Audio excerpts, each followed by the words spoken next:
कैसे हैं आप सभी लोग। मैं एक सवाल लेकर आया हूँ, टेक्स्ट बुक में था ये, और बच्चे अक्सर इसमें कंफ्यूज हो जाते हैं इस टाइप के सवालों में। तो मेरा मकसद वीडियो बनाने का ये है कि आपको समझ में आए कि ये सवाल किए कैसे जाते हैं, इस टाइप के सवाल कभी आ जाएँ, वरना सवाल तो यूट्यूब पर डले ही हैं हज़ारों वीडियो। आइए पढ़ते हैं। 15% प्रतिवर्ष की दर से एक सही 1/4 वर्ष के लिए 8,192 रुपये की राशि पर चक्रवृद्धि ब्याज क्या है यदि ब्याज 5 मासिक रूप से संयोजित होता है। यानी 8,192 क्या है, 8192, ये क्या है, अपना प्रिंसिपल है ना। 5 मासिक यानी जो ब्याज की रेट है, यानी वो क्या है, हर 5 महीने में लग रही है। समझ रहे हैं ना, हर 5 महीने में। एक साल में कितने महीने होते हैं? एक साल में हमें पता है, एक साल में 12 महीने होते हैं। तो 1/4 वर्ष में कितना हो जाएगा? एक से 1/4 वर्ष है, 1/4 वर्ष में कितने महीने हो जाएंगे? तो 1/4 वर्ष में 12 से गुणा करेंगे। एक साल में 12 महीने होते हैं, तो 4 तिया 12 यानी 3 महीने हो जाएंगे। तो 12 महीने तो ये हैं एक साल के, 3 महीने ये। इस प्रकार से हम महीने को या सालों को सालों से महीने में कन्वर्ट करेंगे, है ना। तो हमारा कितना हो गया, 15 महीने हो गए। यानी कितना हो गया हमारा, 15 महीने हो गए, यानी 15 महीने। अब ये 15 महीने की रेट है, हर 5 महीने में लगेगी, हर 5 महीने में लगेगी। 5 तिया 15, तो क्या है कि कहने का मतलब ये है कि 5 महीने, 5 महीने में यहाँ से यहाँ तक रेट लगेगी 15%।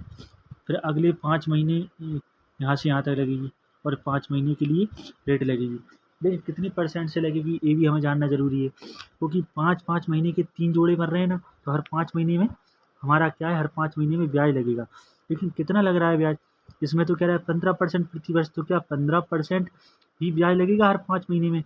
नहीं दोस्तों, हमें समझना यह है कि सवाल में क्या लिखा रहता है, 15% प्रति वर्ष या कुछ प्रति वर्ष।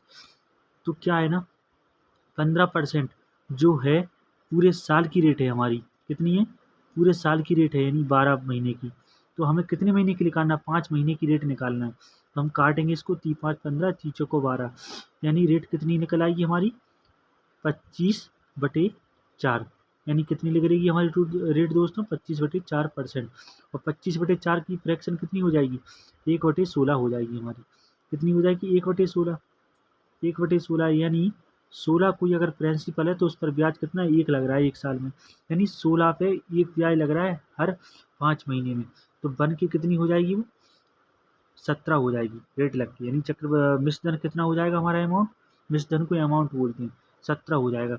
हम नेक्स्ट पेज पे अगर चलेंगे हम, तो क्या हो जाएगा, 17 बटे, हमारा ऐसे 17/16 लगेगा हर साल। हर साल नहीं, सॉरी, हर 5 महीने में 17/16 ब्याज लगेगा, है ना, 17/16। तो हम क्या करेंगे, 8,192 लिए मैंने, 8,100 8,192 लिए। इस पे 16 पर कितना ब्याज लग रहा है, 1 ब्याज लग रहा है, तब कितना, 17% बचेगा, 17 बचेगा मिश्रधन। फिर 16 पे फिर 17 लगेगा। इस तरीके से फिर क्या हो जाएगा, 3 वर्ष के लिए है ना दोस्तों। देखिए क्या है, कितने वर्ष के, 3 वर्ष के लिए। तो क्यों 5 महीने, 5 महीने, हर 5 महीने में लग रही, तो कहीं ना कहीं 3 बार रेट लगेगी 5 महीने की।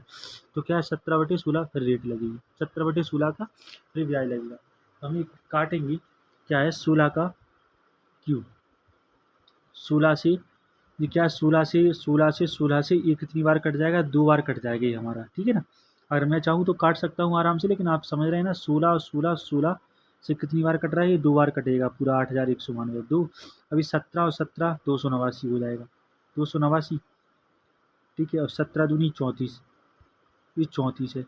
अब इसको गुणा करेंगे 289 को 34 से, तो कितना आ जाएगा, 289 को 34 से करेंगे तो दोस्तों, 34 से गुणा करेंगे तो 4×9 36 की 6 हासिल 3, 8×4 32, 3×35 की 3 हासिल 3, 4×2 8, 3×11 8, 9 8 9 3 27 की 7 हासिल 2, 8 3 24, 2 26 की 6 हासिल 2, 3 दूनी 6 2 8, यानी 6 7 5 12 2 हासिल 1 6 2 8 8 9, यानी कितना आएगा हमारा दोस्तों, 8,000 9,826 आएगा। 8,000 9,826 हमारा क्या आएगा, 9,826 हमारा क्या आ जाएगा, अमाउंट आ जाएगा। तो हमसे तो पूछा चक्रवृद्धि ब्याज, तो हम क्या कर देंगे ना, इसमें से प्रिंसिपल घटा देंगे।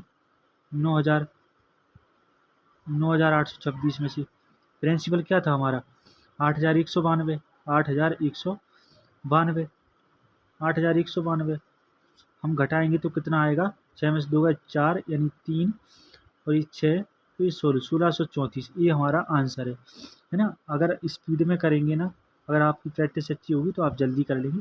दोस्तों इस टाइप के सवालों को हम ऐसे ही करेंगे। जय हिंद।